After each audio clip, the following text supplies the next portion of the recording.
Hey, what's up? It's Jim, and today I'm going to talk about cats. Wow.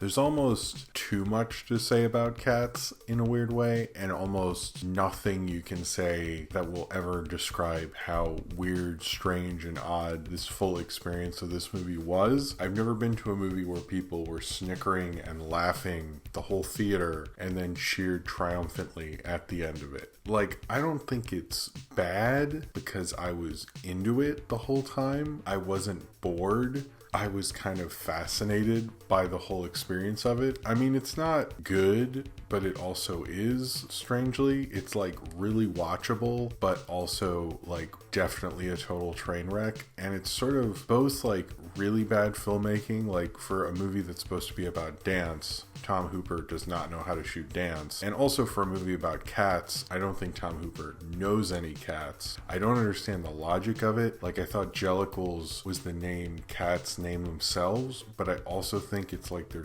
street gang they're in or something, or it's not. Do all cats call themselves Jellicle cats? Because at first I was like, why isn't this musical called Jellicles instead of cats, other than market value and stuff? Because you don't want to sell it to cats because cats don't have money. But do cats have money? Because they shame other cats for being sex workers. But like, what are they giving these cats for them to need to do that or want? Like, I don't get it. Like, why is everyone so horny in this movie? Why is the CGI both ugly and beautiful in a way that, like, it's like a mistake? Like, this movie is a total mistake where, like, in a lab they were making something and they're like, this is not what we intended, but it's beautiful, but we should definitely shoot it. And that's like, that's Cats. It's an experience in that I'm surprised that this happened, but I'm also happy because I think this is both the best Tom Hooper movie I've ever seen and also the one that will most definitely put him in director's jail. I think I know director's jail isn't a thing because like directors usually sign up for other huge projects before finishing another huge project, so you can't really like fully put them in director's jail the way we used to. But man, I think like Tom Hooper like pushed that theory to the nth degree on this one, because what the fuck is this most of the time? Like at the beginning, I remember that part in Ed Wood where he gets his movie to some studio executives and they think another director is playing a practical joke on them and it's not a real movie. And like, if I was a studio executive for Cats, I would say, guys, let's stop. This is the joke, Cats, right? And they're like, no, this is Cats. It was just so weird. And just, I remember someone saying that a real cult movie isn't one that's made to be a cult movie. It's a movie that fails at being a mainstream movie. And I definitely think this is one of those. Although cult movies, like, there's a lot of different ways a movie's a cult movie. And this is like if we were to see The Apple, or I've never seen Xanadu, but I think I just saw My Generation Xanadu or something. It was just so strange, and most of it's because I have no concept of who Andrew Lloyd Webber is, other than he's written Broadway shows, and I don't know his work at all. But judging by this, like, did he do music for like B-grade Hanna-Barbera cartoons in the 80s? Because this sounded more to me like the score of a show like Shirt Tales than it did like a musical. Because it's still like, this came out in like 82 or something, not this movie, to be clear, the musical, and they kept all the synthesizers and the weird, you know, the 70s kind of bass and stuff like that, because the 80s hadn't, I don't know what the mark is for the 80s, or like when the official date when it got fully 80s, but this feels very like late 70s in a lot of ways. They didn't like try to make this current at all or like bring this up to speed. This feels very much like 1982. It's so much into that world, but then there's like no plot to this thing, which I do think this film comes at a time where like people with film criticism, particularly internet, because most people don't see weird movies who make reviews on the internet. They're very literal. They see blockbusters, they see so bad it's good and all that stuff. Film that is this weird and non-literal is definitely flying in everyone's face, which I sort of love, because it's not literal at all. It is basically just like this one cat, the white cat, I guess, whose name is Victoria, just gets thrown into the streets of London. I'm not sure what time period. It doesn't seem to matter because they're cats and stuff. And then she's thrown into this cat world, and the cats do a song about the Jellicles, and she's like, I don't know what is going on. Why are you singing to me? Why did some lady just drop a cat in a bag in the streets of London? Like, that was a thing. I don't... They sing a song, and then the movie proceeds of, like... It's basically like the movie Sing, but if the movie Sing was, like, interesting and also a total train wreck and worse directed. But yeah, it's the movie Sing. It's basically the movie Sing, just with cats. Oh wow, that's a lot less interesting. The rest of the movie is just like she meets characters and then they sing about themselves, and some of them matter later and others just don't, because, like, I don't know.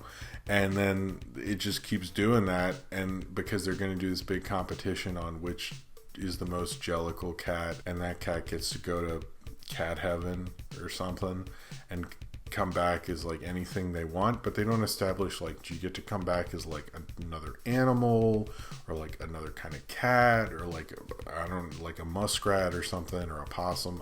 They don't really get into that, but you have to be the most Jellicle and do basically like a big performance type of thing. Is the best Jellicle, Judi Dench will then vote on, which I'm pretty sure that's how heaven works, but Judi Dench will then vote on herself, decide that's the person, because this cat got dropped in the middle of all this the night of the big Jellicle concert or something, which this movie kind of has a protagonist that's there to like explain things, but then the Cats, the musical, is sort of beyond explaining any of it, but then each of the monologues is about them explaining things. So as much as you understand, like, oh, this is the fat cat played by James Corden, he eats too much, or this is the cat that does this thing, or these two cats break into homes and aren't really going to matter that much. They're really side characters. We should have spent this much time on them, but we're going to anyway. Things like that, we'll understand like who these characters are, but we don't fully understand this world. We don't like really know the rules of it. It's not doing it in the traditional way, like, you know, maybe she's John Connor in Terminator 2 or Luke Skywalker in Star Wars, or like, you know, your typical like audience surrogate sort of thing. But in those, they're like, here's the rules, here's how this works, and the audience is like, okay, I'm with you. This doesn't care if it's with you. You'll just get so wrapped up into our dumb nonsense that maybe you will come with us at a certain point. Which, yeah, I guess you sort of do. So I guess that sort of works. But it's just such a weird thing because they don't really need that character. Is she not, like, spoiler, she doesn't become the Jellicle cat, you know? So I'm not exactly happy about who they picked to be the cat that goes to heaven. I just feel like, you know, they could have picked somebody else. I just didn't like that, frankly. But I don't know, this movie's not like sort of not linear or sensical in a lot of ways, that maybe that's just like how Cats is. I don't know. The CG is in some points odd and strange, and like it's humans without ears, like their ears are gone or any indication of ears, so they have cat ears, but they are cats in all fairness. At the same time, you're just like, well, why did you do that? Because like in the original they're wearing these suits, but they wanted to make this all like 2019. A lot of people have said, like, why wasn't this an animated film? That's actually why Steven Spielberg's involved with Amblin, is one of the production companies. And that's because Amblin, when it was Amblimation or whatever, was going to make it, then they fell apart. And then they were like, hey, DreamWorks, what if we did this? And Jeffrey Katzenberg was like, ugh, no, I'll make Shark's Tale, but I'm not making cats, guys, all right? So basically, like, yes, this had 2 different major animation studios turn it down, and it's just kind of been in the ether, but Spielberg like kept his, you know, points on it or whatever. What he did for them, I don't know. But the horniness of it reminds me, if you've ever seen Cecil B. Demented, and in it none of the crew members were allowed to like jerk off or like have sex with one another or anything, so they were like really pent up for the making of this film that Cecil B. Demented was making. And it feels like Tom Hooper demanded that of everyone, and they got like super weird and creepy because of it. And I don't really know, like, why are they all like that? Like, what is the point? But then it's like Cats is such a mishmash of style and nonsense, and it's like a T.S. Eliot poem book basically that they turned into a bunch of monologues.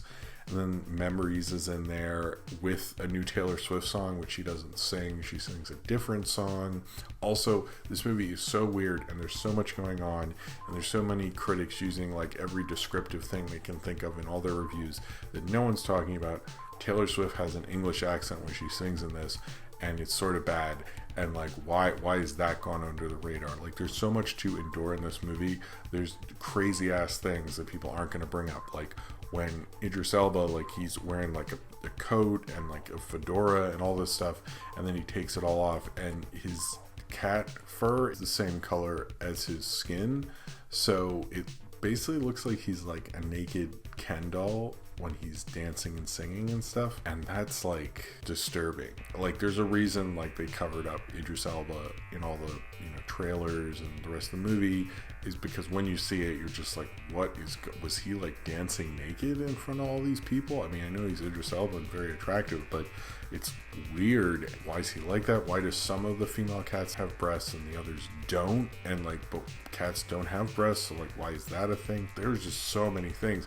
I mean, like, Tom Hooper like doesn't know how to shoot a dance sequence. Like, he doesn't do full body, and he has some amazing dancers like Francesca Hayward, who's like, she's the principal dancer in the Royal Ballet, and she's like a big deal dancer person, and like, you'd think like she moves beautifully and like it's amazing to watch her dance, but Tom Hooper doesn't know how to shoot that. And this is the guy who made Les Mis, and I also thought the problem with Les Mis is, after I watched it, I felt like I needed a more traditional version of Les Mis. Like, he had not mastered Les Mis in a lot of ways, and I think Cats is different in that I feel like he, by mistake, sort of directed a ridiculous, like, horrible, fun to watch movie, but like, he couldn't even shoot that well. Like, I feel like a director could have made this mistake better than Tom Hooper did, which shows like how bad he is. He can't get this right. Like, from the King speech, which was really bad, then you get Les Mis, and then he did The Danish Girl, which I wasn't even going to touch, and is not even that old and hasn't aged well. I never saw it,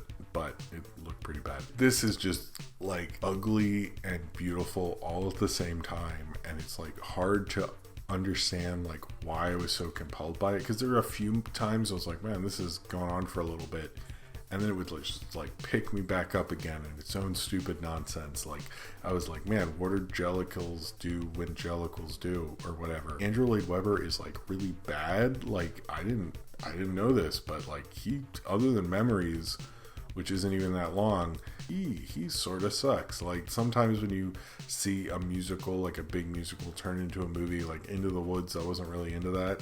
They're like, it had its moments, but this is Cats is like legitimate, like this sucks. Like, I don't get, how is this the biggest musical ever?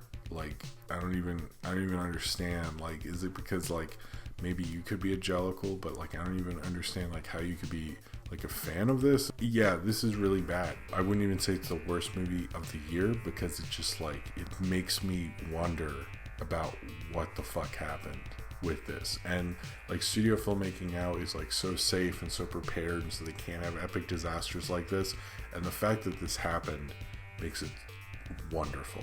I just love that this movie happened. I love that it exists. I love that we got a shit pile of a mess of a movie, and that's kind of what's so enjoyable about it, because it's like utterly fascinating. It is definitely one of the worst movies of the year, but I would say it's the worst movie that's the most watchable of the whole year. And I don't like Tom Hooper. This has not changed my opinion on him. This is the movie of his that I will always remember him for, is this total disaster clusterfuck of somebody who did not know how to fully embrace or do this weird movie, because he isn't weird, but the musical itself's odd weirdness came through and bubbled up, and he couldn't hide it. And then he put CGI cats on it, and then he put all the weird dumb CG, and didn't really understand what he was saying or doing with any of it. But because Cats doesn't really explain itself and is so strange, it sort of becomes this own like ethereal, strange, weird cult nonsense thing that you kind of sort of can't deny and be sort of compelled by. Like, I can't believe what this is. It is just epically awesome in its horribleness, and I think I absolutely love it for that. I'm sort of fine with just loving the fact that I was able to win. So if you've seen Cats and you would like to talk about it, then comment below in the comments, and subscribe if you would like to.